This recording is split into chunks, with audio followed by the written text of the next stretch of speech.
কাজ বলতে স্যার এই জিতের বাড়িতে যাওয়ার আছে একবার। হ্যাঁ এই তো প্রধান সাহেব আছে। আরে হ্যাঁ প্রধান সাহেব। ও প্রধান সাহেব, ওই গো হ্যাঁ স্যার। বলছি এখানে জিতদের বাড়িটা কোথায় পাওয়া যাবে? ওই তো ওখানে। তাহলে আমাদের সাথেই চলুন। হ্যাঁ চলো। এদের এগিয়ে দিন। ওই এই বাড়িটা? না না ওই সামনের বাড়িটা মনে হচ্ছে। এই তো। এই ঘরটা জিতে আমার একটু কাজ আছে, আমি চলে যাচ্ছি। আচ্ছা আচ্ছা ঠিক আছে। কি কাজ আছে তাহলে? যাও। হ্যাঁ সাবধানে যাবেন। বাড়িতে কেউ আছেন নাকি? এই তো এসআইআর থেকে এসেছিলাম। আমি কি করব? বলুন হ্যাঁ কি লাগবে? এর আধার কার্ড লাগবে, ভোটার কার্ড লাগবে, প্যান কার্ড লাগবে, আপনার বাবার আধার কার্ড লাগবে, মায়ের আধার কার্ড লাগবে, তার বাবার আধার কার্ড লাগবে, তার বাবার বাবার আধার কার্ড লাগবে। আর একটা কি লাগবে তো? দেখুন একবার রেশন কার্ডও লাগবে।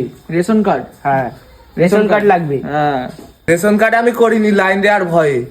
এগুলো থাকতে হবে। যদি এগুলো না থাকে তাহলে 1945 সালে জমির দলিলের জেরক্সটা লাগতে হবে, ঠিক আছে? আর যদি এগুলোও না থাকে তাহলে হচ্ছে গিয়ে যদি আপনার নামটা এই সমস্ত জিনিসে ভুল থাকে তাহলে কোর্টে গিয়ে এপিটোপিট এটা করিয়ে আনতে হবে।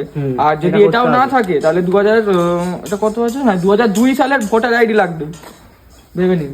কোথায় গেল বলুন তো স্যার? দেখ দেখ, দেখতে পাইনি তো, তাকে দেখতেই পাচ্ছি না। ওই তো যাচ্ছে মনে হচ্ছে। ওই কোথায় যাচ্ছিস? তোমরা আগেই বলতে পারতে আমাকে বাংলাদেশ পাঠিয়ে দেবে, আমার এত হ্যাপা ছিল নি। আর জুতোটাও ভালো নিয়েছি, সব কিছু ভালো নিয়েছি।